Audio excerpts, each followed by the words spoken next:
Welcome back to Likras. We're working on the Parsha this week, Parshas Yisro, here in outskirts of Yerushalayim or Jerusalem. It's a cold winter day.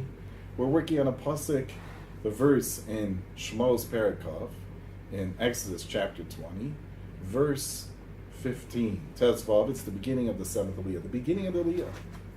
V'kol ha'am roim esakol etzos alapkidim v'eskol shofar v'zahar al-shei v'yaram v'yanu v'yamod v'yamdu mirachok. And all of the people saw the noises and the torches and the noise of a shofar, and the mountain was full of smoke, and the people were afraid, and they stood far away. V'yomru, the next pasuk, the next verse, El Moshe, daber ato imanav nishma v'al yidaber imanav l'kim penons. They asked Moses, their leader, you speak, and we'll listen, and we don't want to have Elohim, Hashem, speak to us any further. We're afraid we're going to die. It's just overwhelming. That's the two psukim, the two verses we're working on today. These two verses, the way the Torah says it, in Parshas, Yisro, in this week's Torah portion, after the Ten Commandments. The Ten Commandments, says Dibris, ends the sixth Aliyah, and now we're starting the seventh Aliyah. It comes afterwards. Now, just because it comes afterwards, does that mean that it happened afterwards? Maybe not. Maybe the simple understanding is that you get description later. Sometimes you get the background description later. So maybe even though it's a later verse, it happened earlier. That would seem to be the simple understanding. Let's see how the Rebbe, the Maor Vashemesh, is going to learn over here. He says, after he quotes these two verses, says, it's hard to understand these verses.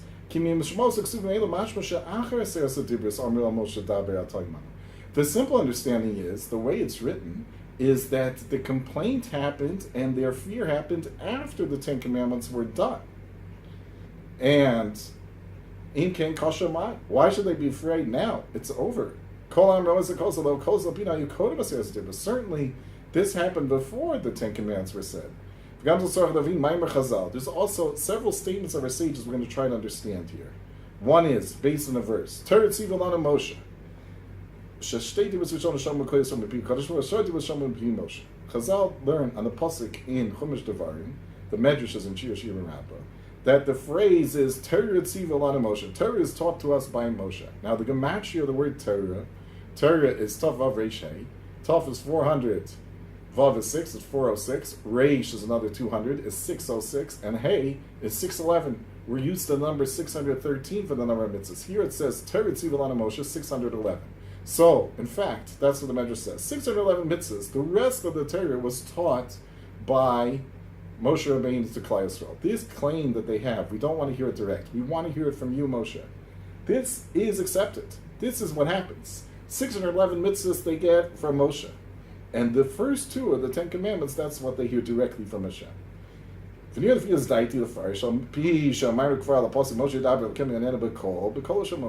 another phrase, another pasuk in Torah that says Moshe is speaking and Hashem answers him with a voice.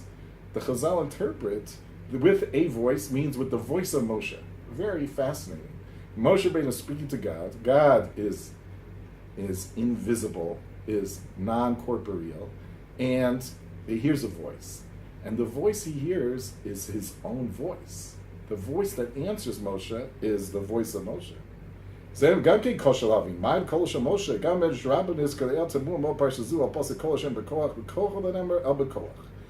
phrase, Tilim, that says Kol Hashem b'koach. Hashem's voice, as it were, is in power, has power. And the drasha there is, it doesn't say kolo, it says kol. It just says a voice, it doesn't say whose. And there also, drasha is b'koach kol echad v'echad. It's the power of each individual. Hanarim lefi kochan, bachrim lefi kochan, zkein lefi kochan. The youth according to their power. The bachrim, maybe they're a little bit older according to their power. The zkeinim, the elders according to their power. God can't even move on Zem Medrash. What exactly does this mean? And if we're going to understand all these midrashim that seem to be saying that they're hearing personally, each person is hearing directly from Hashem, directly from God. So then, what's it mean? The verse that we started with that says they stood far away, they're afraid to hear from God. They are hearing from God.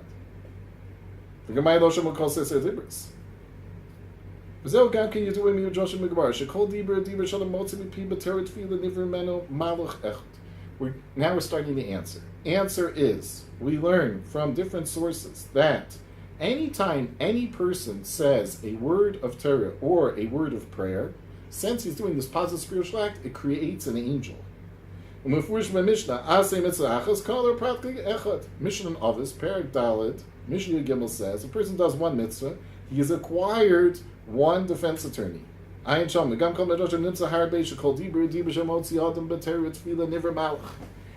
a person learns Torah or says a prayer, they have created an angel. Klal Yisrael, prior to the Ten Commandments, said, we will do it and we will listen to it. Prior, they're accepting upon themselves the responsibility to do the mitzvahs. Then, by making that statement, since Klal Yisrael made two promises, Naaseh v'nishma, we will do what we're supposed to do, v'nishma, we'll learn it up, we'll study it hard to get sure that we're doing what we're supposed to be doing. So they have two angels they've created. And certainly the angel that's created is according to the person's own level of sophistication. As much as the person puts into his words the prayer of Torah, so too will be the power of that angel. So it comes out that even though all of Klal Yisrael is making the same statement, the same agreement to keep the Torah, yet the angels aren't equal.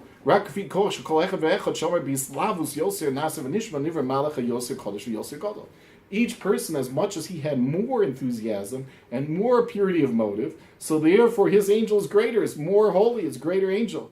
These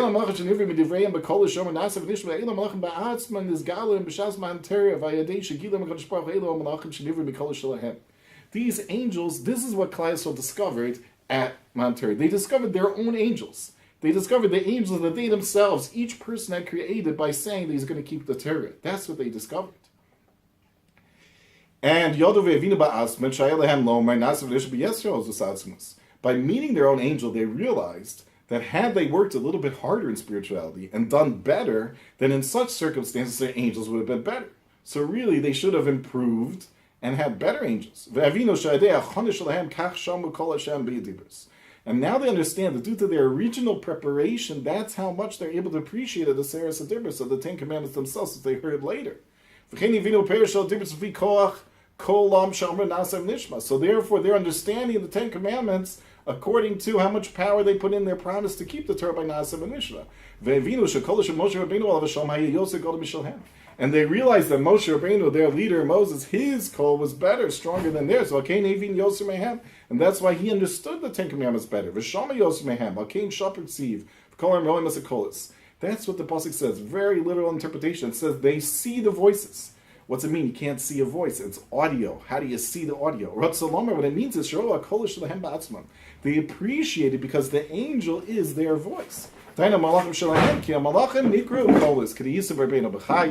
pasuk and Eov to establish such an idea.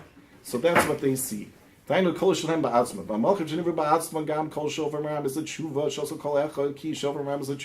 Shofar, of course, is the instrument of tshuva. So therefore, when they heard the voice of the shofar, it's referring and reflecting their own personal tshuva, their preparation for accepting the Ten Commandments.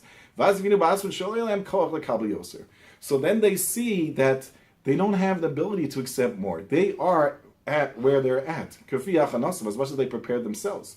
And Moshe Rabbeinu obviously had prepared himself greater, and he's able to do more. That's why they're standing back. They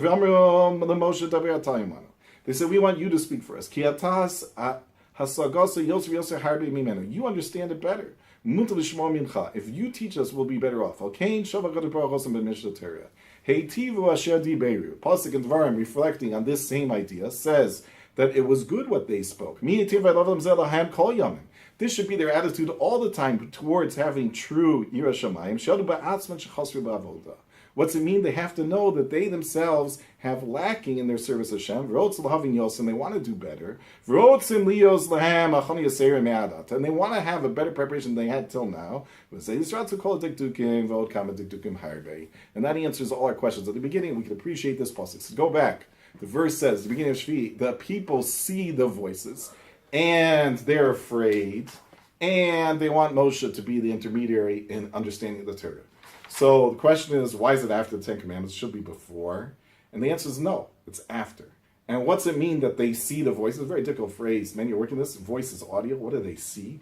They see the angels that they created with their own voice when they agreed to keep the Torah. And that's very personal. Each one had their own Kabbalas Torah. And every person today has their own Kabbalas Torah. And it says also in the same verse that they saw the Kol Shofar. They saw tshuva. What's it mean they saw the voice of the shofar? They saw their own tshuva and how it affected their ability to keep in Torah, grow in Torah. Torah is unending. Ibn Ezra asks the kasha, brings the kasha from others. They ask, if you only had 10 commandments, it's just the 6th aliyah, it doesn't take so long to read. What's Moses doing for 40 days and 40 nights? How dumb is he that he needs 40 days to understand what takes about 5 minutes to read? It's only 10 commandments.